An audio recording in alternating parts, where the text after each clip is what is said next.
Eshim na parish house. Has a grassy corn.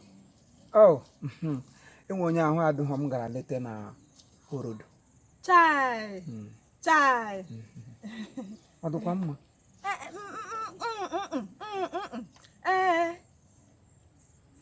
Ya bụ gịnị? Eshim meeting in the CWO. Father gị ihe kwụrụ nga ahụ taa gị ihe kwụrụ nụ n'isi machi.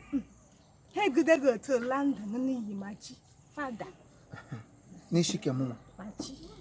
Asị na mere gịnị? Ha so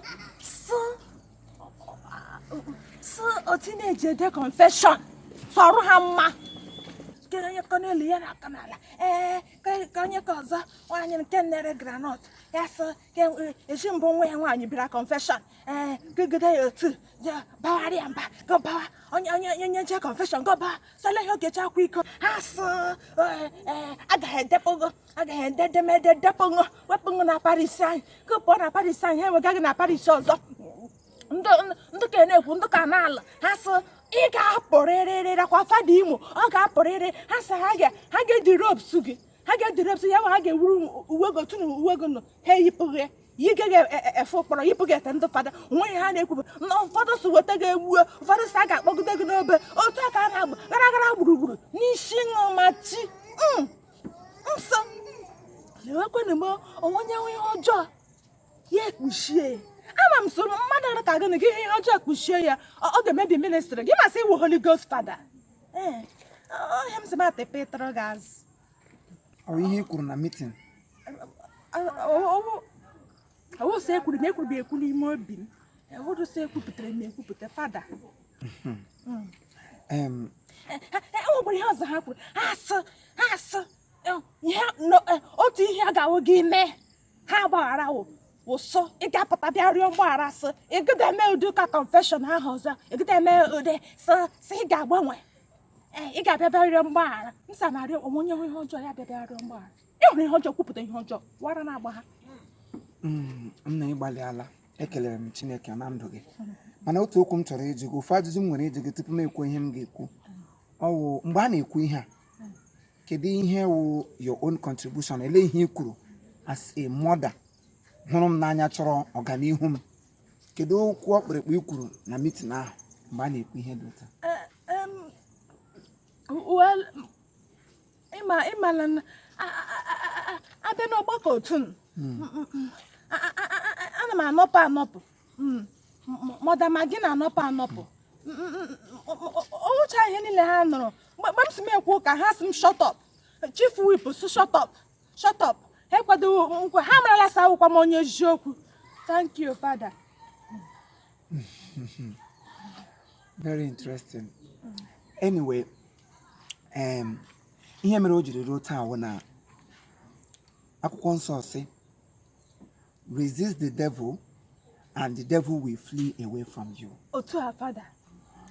Maka na ahụrụ m ihe ọjọọ kpọọ ihe ọjọọ sị na ihe ahụ ihe ọjọọ akwa ya mere aha m ji na-akwa ebe niile a sị na ụmụazị ahụ kwara iko ma onye ka zụrụ oche ha bịa m sị ha ngwa ihe unu mere arị mma ma ọ bịa m ekpuchie ya kịta ihe m kara iwe ezigbo mmadụ aha m na-akwa ebe niile Fada ka ị gbalịala Fada ka ị mee n'ụta mana bikos na m hụrụ ihe ahụ bụ ihe ọjọọ si ihe ọjọọ bụ ihe ọjọọ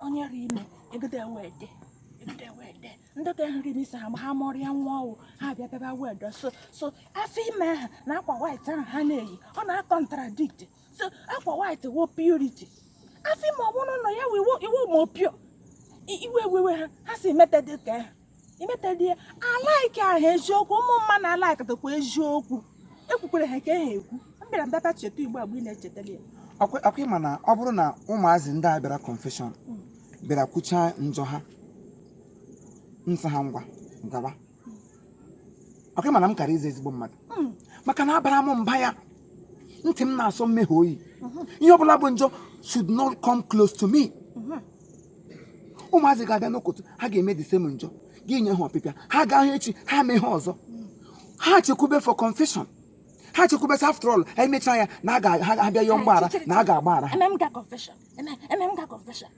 kasị Jizọs onye ọmịiko onye obi ebere ọ ga-awụchizi otu ekwulu m ka m kwuru si ka m ji megide onye ọbụla kama na ihe m kwuru ya ka mmehie nwee ike kwụsị. So any other person that is seeing that from a different angle is wasting his time. As for me, what I'm trying to correct is an impression that mmehie anyị kwesịrị ịdị na-asọ mmehie oyi dịka ụmụ Chineke. Anyị kwesịrị ịdị na-asọ mmehie oyi gị hụ mmehie si otu a na-aga gị si ụzọ ọzọ na-aga. I have never in one day or think about it that I want to, I want to be against anybody or I want to do against our culture. I want to do our doctrine. But all I am trying to correct is an impression. Akwụkwọ nsọ sị anyị ga-anọgide n'ime mmehie ka amara wee bara anyị ụba. Onye nke ọzọ asụtụ fịa Chineke ekwekwara. Chineke wee bụ onye na-agọzi. O Chineke wee onye pụrụ ịgbaghara mmehie. Ọ bụ ya wee onye ọ ga-agwa gị mejọ gị iyo ya Chineke agbaghara gị. Ọ bụrụ na n'eziokwu datụ mụ nwa bụ Reverend Father Imo na m mejọrọ. The only person I owe apology is God. And which I have done it already in the presence of the Blessed Sacrament. Si Chineke biko, ọ bụrụ na o nwere otu m siri were iwe maka mmehie ụmụ gị na-eme wee baa mba ma okwu jọọ gị, nna biko gbaghara m. I believe God has forgiven me. So meeting unu gara na-eme n'isi m unu ndị nne a na-eme meeting ndị a ga-eyisi uwe na ndị agaghị eyisi uwe. Onye Chukwu gọziri ọ gọziela ya. Ọ Chineke onye na-enye ike.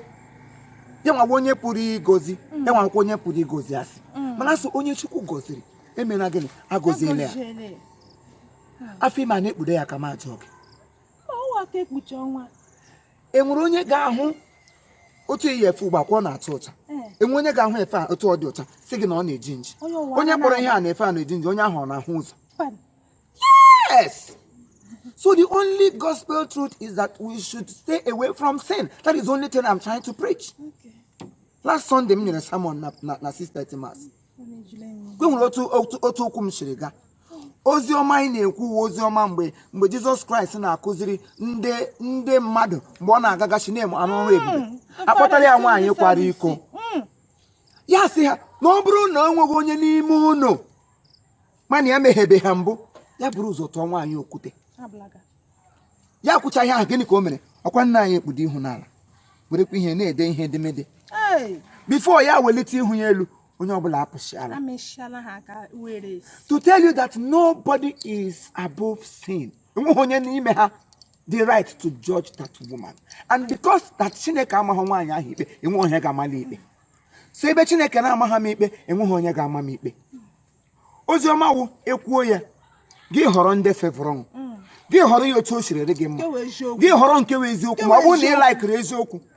Mana ọ bụrụ na ekwuo ya gị hapụga nke wee eziokwu gị gbadozi ụkwụ ebe ahụ ekwutere nke ahụ ị na-eme. Asatụ ilu nkirika nkata onye ụtara ahịa abara mba. Onye nwaanyị gọziere m gị. Atụ ilu nkirika nkata onye ụtara ahịa abara mba eleghị ike chakwa ma eleghị ike akpụrụ ya ahụ. Ewuso ọ na-eme n'ihe rụ otu ahụ. Chineke ebi n'eluigwe ka m na-arịọ si ya biko na ọ bụrụ na o nwere otu m siri mejọ ya gbaghara m. Ọkwa nna enwere onye m kwujọrọ ya biko kwa onye ahụ mee gịnị onye ahụ gbaghara. Ọkwa nna enwere onye na-emejọ mebi ihe ahụ m kwuru na ihe ọ na-eme ya si gịnị deviate from it. I am a human being. Mmadụ mgbe fara na-elegara anyị nwa bụ ndị fara na anyị ga-awụ ndị dị righteous ma ndị ụkọchukwu ma ndị dị agha anyị mee ha n'obere ihe otu a ya na-akwụ ebe niile asị na anyị mere nke anyị mere nke ọzọ. We are all human beings. Ọ ọbara na anyị n'ahụ and onye mehie kwe na akọreti agha dịka mmadụ nwa ha na-eme anaghị asị na onye a ga-eme ka egbute egbu ya ihe ọrụ ya wee ebe m na-agbado so ka Chineke ji ike niile gọzie gị ma napụta gị gọzie mkpụrụ obi gị gọziere m ezinụlọ gị n'aha Nna na Nwa na Mmụọ Nsọ. Amen. Fada, o nwere na ihe m sị m agwata gị biko ihe m sị m agwa gị Kedu ihe ọ? Fada, ịmafọ machi ọ bụdị ihe ahụ ị na-eche ihe m kwuru wụsị oziọma gị mara mma gide ji oziọma otu na chọọchị m lepegide gị anya shi obiọma na-akpa m sị ịmara mma asị m ịmara m sị oziọma gị ka ọ tọfọ ya na-edeba m n'ime obi na-eru m ka ube m na-erukwe ka ube Fada otodiri Jesu mmadụ ama gị ka onye nwaanyị gọziere m ezinụlọ gị. Gwa dị gị ya hụ m na office hour tomorrow. Bye bye.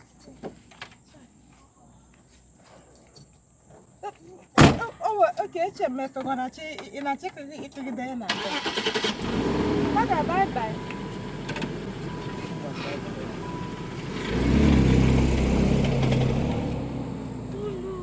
Father, can't afford it.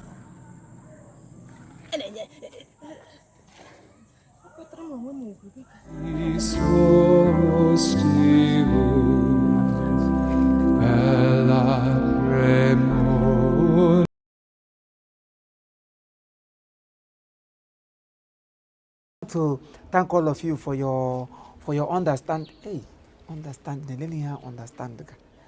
I want to thank you for your incumbent acrimony to our productions. We thank you for watching all our productions. Thank you for believing in us. Thank you for making us feel very important, because without you there will be no us.